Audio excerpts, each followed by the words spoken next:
नमस्कार। आज हम बात करेंगे गुजरात मॉडल की। गुजरात मॉडल जिसके कारण बड़ी-बड़ी बातें की जाती हैं। गुजरात मॉडल जिसमें कहा जाता है हर तीसरी गाड़ी कार जो है, वो जो चलती है इंडिया में, वो गुजरात में बनी होती है। गुजरात मॉडल जहाँ पे कहा जाता है कि सारी कंपनियाँ गुजरात में हैं, सारा विकास जो है गुजरात में है, सब कुछ जो है गुजरात में ही है और बाकी स्टेट में कुछ है ही नहीं। तो वो आप 6 आईटी हब सोचिए कौन-कौन से? नोएडा, हैदराबाद, बैंगलोर, चेन्नई, पुणे, मुंबई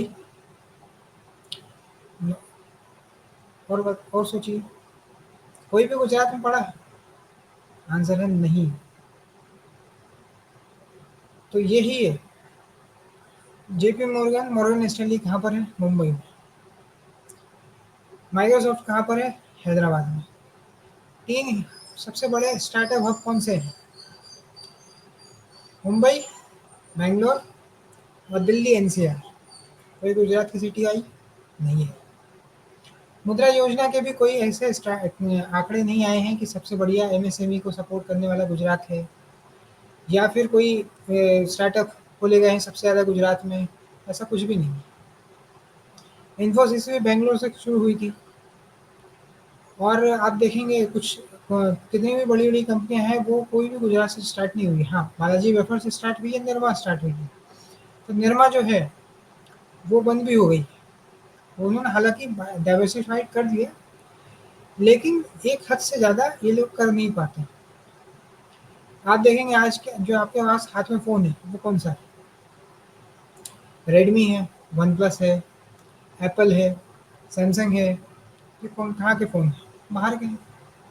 इतना ही गुजरात अगर मैन्युफैक्चरिंग में आगे है, तो आपके पास इंडियन मेक इन इंडिया वाली मेड इन इंडिया क्यों नहीं है? मेड इन इंडिया भी अगर कोई बोलेगा, तो वो यही कहता है कि हम चाइना और इंडिया में मैन्युफैक्चर करते हैं। तो इससे ज़्यादा शर्म की बात और कुछ नहीं हो सकती कि जहाँ जिसका ढोल आप हर जगह पीट रहे हो, वो चीज़ मतलब वहाँ पे ना फ़ोन मैन्युफैक्चर होते हैं, बस कार मैन्युफैक्चर होती है, वो भी तुक्का लग गया था कि सिंगूर विवाद हुआ था बंगाल में और उसका फ़ायदा आपको लग गया। वहाँ पे सिंगूर से शिफ्ट होके सानंद में आ गई और बाकी कार की कंपनियाँ गुजरात में आने लग गई। लेकिन अब आप अगर न्यूज़ देखेंगे प्रिंट मीडिया की, पोर्टल की, तो फेक पनीर जो था, वो मिल जाएगा आपको सूरत में। राजकोट में फेक घी की फैक्ट्री में आपको मिल जाएगी, जहाँ पे सारे झोल-झाल चल रहे हैं। वहाँ पे रेट बढ़ी है, फेक टोल प्लाज़ा है, फेक टोल प्लाज़ा चल रहा है, बिना प्रशासन को कुछ पता ही नहीं है। मोरबी में ब्रिज गिर जाता है, इनके समर्थक किसी और पार्टी को अपोज़ करने लग जाते हैं, उन पे ब्लेम करने लग जाते हैं। फेक डिपार्टमेंट चल रहा होता है सरकारी का, इनको कुछ पता ही नहीं है, ऐसा हो सकता है क्या? यहाँ तक आरोप लगे हैं कि गुजरात के जो शीर्ष अभी तक के जो शीर्ष नेता हैं रूलिंग पार्टी के, उनके मित्र जो दूसरे मंत्री भी हैं, नंबर 2 कहे जाते हैं, वो जिस बैंक के डायरेक्टर थे, उसमें नोटबंदी के बाद 600 करोड़ जमा किए गए थे। नोटबंदी के जस्ट अगले ही दिन। इस प्रकार के आरोप लगाए जाते हैं। इन आरोपों की पुष्टि नहीं की जाती, लेकिन जो इससे पहले मैंने बताया, फेक टोल प्लाज़ा का, फेक डिपार्टमेंट का, ये सारी चीज़ें रियल है। मोरबी में ब्रिज गिरा है, ये रियल है। तो जिस इंफ्रास्ट्रक्चर का ढोल पीटा जाता है, वहाँ पर ब्रिज गिर रहे हैं और सारी लीपापोती की जाती है। ब्लेम किसी और पार्टी को कर दिया जाता है जो कभी सत्ता में रही नहीं है। तो इस प्रकार से एक परसेप्शन, एक नैरेटिव, फेक नैरेटिव को गढ़ा जाता है। धुलेरा सिटी की बात की जाती है। आप बताइए धुलेरा सिटी में कितनी बड़ी-बड़ी कंपनी आई है। जेपी मॉर्गन आई है, मॉर्गन स्टैनली आई है और कोई बड़ी कंपनी आई है। बस एक बना दिया, हो गया। पता ही नहीं है क्या है धुलेरा सिटी में है क्या? इसकी बात ही नहीं की जाती है। इसलिए समझना होगा कि परसेप्शन की लड़ाई में ये शीर्ष पार्टी शीर्ष नेता हमेशा आगे हैं, इसमें कोई दो राय नहीं है। लेकिन ये जो न्यूज़ आ रही है, जिसमें ये सब हो रहा है, इसके किसी को तो अकाउंटेबिलिटी सेट करनी पड़ेगी ना। नगर पालिका में भी आप बैठे हो, स्टेट में भी आप बैठे हो, सेंटर में भी आप बैठे हो। महाराष्ट्र से ज़्यादा आप आगे आ सकते हो क्या? हालाँकि आपने पूरी कोशिश करी कि महाराष्ट्र से कई सारी इंडस्ट्रीज़ जो हैं वो गुजरात शिफ्ट हों, गिफ्ट सिटी, वेदांता का स्टील प्लांट, टाटा का एयरबस प्लांट, और भी बहुत सारी ट्राई किया, सेमीकंडक्टर चिप, हर जगह ट्राई की। लेकिन फिर भी महाराष्ट्र का जो जीडीपी में कंट्रीब्यूशन है, वो गुजरात से ज़्यादा ही है। सिलिकॉन वैली इस देश की क्या कौन सी सिटी कही जाती है? बैंगलोर। पर्यटन आप देखोगे, तमिलनाडु। सबसे ज़्यादा इलेक्ट्रॉनिक्स हब कहाँ पर है? तमिलनाडु। सबसे ज़्यादा एमएसएमई कहाँ पर है? 1 करोड़ एमएसएमई है, बंगाल। तो आप है कहाँ? आप बोलते जाते हो, लेकिन ग्राउंड पे क्या हो रहा है? अगर आप किसी बिजनेसमैन से, छोटे बिजनेसमैन के पास भी जाएंगे, उससे पूछेंगे सूरत में, राजकोट में, तो वो बताएगा कि जीएसटी में उसको क्या क्या प्रॉब्लम हुई है। जीएसटी के तुरंत बाद जो इलेक्शन हुआ था, उसमें लॉस भी हुआ था। अगर थोड़ा सा कांग्रेस ने और मेहनत कर ली होती, सही नैरेटिव होता है कांग्रेस के पास, और सही कांग्रेस के पास नेता होते, तो थोड़ा सा और अगर राहुल गांधी एफर्ट मारते या कोई और अच्छा नेता वो ले आते, तो आप मान के चलिए कि गुजरात उस समय हार चुका होता। पिछले से पिछले चुनाव की बात कर रहा हूँ। बट आज जो है, गुजरात की क्या हालत है? इसलिए एक बार कांग्रेस, एक बार भाजपा, ऐसे आपको चेंज करना पड़ेगा। यदि आप एक ही एक पार्टी को चुनते रहेंगे गुजराती अस्मिता के चक्कर में, तो आपके जो बच्चे हैं वो कुछ नहीं कर पाएंगे। ऐसे भी गुजराती हैं जो पुणे में जॉब कर रहे हैं, जो पुणे में अपनी बिजनेस के शुरू किए हैं, उनको क्यों पलायन करना पड़ा है अगर गुजरात में सारी फैसिलिटी तो है? मेरे साथ ही पहली कंपनी में जो ज्वाइन किया था, जो प्रीवियस कंपनी में था, वो भी एक गुजराती था। उसको पुणे और चेन्नई क्यों काम करना पड़ गया, बताइए? अगर सब कुछ गुजरात में ही है तो इतना बड़ा आईटी हब है, तो लोग क्यों महाराष्ट्र आ रहे हैं? क्यों यहाँ पे अपना उद्योग धंधे लगा रहे हैं?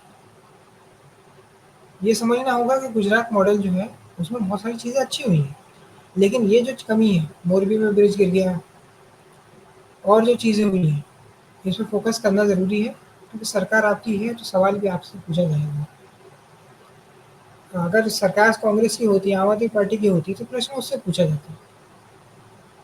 ठीक है, आप जीत रहे हो गुजराती अस्मिता के नाम पे, गुजरात में जो कई सारे लोग हैं उनके नाम पे, लेकिन धीरे-धीरे वो भी रियलाइज़ करने लग जाएँगे कि रियलिटी क्या है।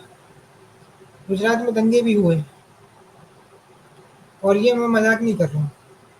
आप चेक करोगे, आपको मिल जाएँगे। 2002 की बात नहीं हो रही, ये रिसेंटली पिछले 5 साल की बात हो रही है, जहाँ पे दंगे तक हुए हैं। लॉ एंड ऑर्डर सिचुएशन खराब है, इंफ्रास्ट्रक्चर खराब है, कुछ है ही नहीं। बिज़नेस जो लोग कर रहे हैं वो अपने दम पे कर रहे हैं, उसमें सरकार का कोई योगदान नहीं है। वाइब्रेंट गुजरात की जो बातें की जाती हैं, अगर ये एक तुक्का लग गया था, एक सिंगूर विवाद के बाद और एक ये गिफ्ट सिटी का। अगर गिफ्ट सिटी महाराष्ट्र में होती तो महाराष्ट्र में वो सारी कंपनियाँ आती, लेकिन नहीं आ पाई, क्योंकि यहाँ पे गठबंधन सरकार है महाराष्ट्र में, तो बस उसी पे विवाद चलता रहा। ऐसी चीज़ें कर करके गठबंधन की सरकारें चला के लोग ये भी कहते हैं, दबा पाँव से आरोप लगाते हैं, फिर इसकी पुष्टि नहीं की जा सकती, कि महाराष्ट्र में कट मनी कल्चर चलता है, मुंबई में। इसलिए ये भी एक वजह हो सकती है कि कई सारी इंडस्ट्री गुजरात में चली गई हैं, उसका फ़ायदा उठा के। हालाँकि ये सिर्फ़ एक आरोप है, इसकी पुष्टि नहीं की जा सकती, लेकिन कहीं न कहीं कोई न कोई तो रीज़न रहेगा कि इतनी सारी इंडस्ट्री महाराष्ट्र से शिफ्ट होकर गुजरात चली गई। कोई तो वजह रही होगी कि ईज़ ऑफ डूइंग बिज़नेस में महाराष्ट्र आगे है, इंफ्रास्ट्रक्चर बेस्ट है मुंबई और पुणे का, ना इवन नासिक का भी है, लेकिन नासिक में कोई इंडस्ट्री नहीं लगाई गई। नागपुर में मेट्रो आई, नागपुर में इंडस्ट्री कुछ लगाई, क्यों लगाई? क्योंकि पूरा जो इनका लीडरशिप है, वो नागपुर साइड की, नितिन गडकरी, देवेंद्र फडणवीस। आप देख सकते हैं कि गुजरात मॉडल में थोड़ा बहुत तो काम हुआ है, लेकिन पूरा वैसा काम नहीं हुआ जितना बढ़ा-चढ़ा कर पोस्ट ये दिखाया जाता है। शीर्ष नेता भी विदेश जाने के बजाय थोड़े टाइम भारत में रहें, और इंडस्ट्री लेकर आएँ, फ़ोटो खिंचवाने के अलावा भी कुछ काम करें, तो ज़्यादा अच्छा होगा। सारे पटेल लोग अमीर नहीं हुए, उसमें से भी 25-26% ऐसे हैं जो मिडिल क्लास हैं या गरीब हैं। इस पे अपोज़िशन की पार्टी ने ध्यान नहीं दिया, कोई लीडरशिप उभरने नहीं दी, क्योंकि लीडरशिप उभरेगी तो हो सकता है जैसे अडवाणी को हटा के ये मोदी जी आ गए थे, वैसे ही कल को अपोज़िशन की पार्टी के भी शीर्ष नेता को हटा दिया जाए। ये भी एक समस्या है, इसलिए जो लीडरशिप है उसको खड़ा करने ही नहीं दिया जाता है।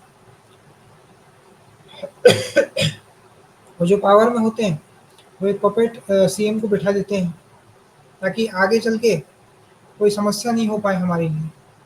अगर पपेट सीएम नहीं होगा, कोई लीडरशिप खड़ी कर दी जाए, तो कल को वो हमारे लिए प्रॉब्लम दे सकता है शीर्ष नेता के लिए। इसलिए ये भी एक बड़ी लीडरशिप नहीं खड़ी हो पाती।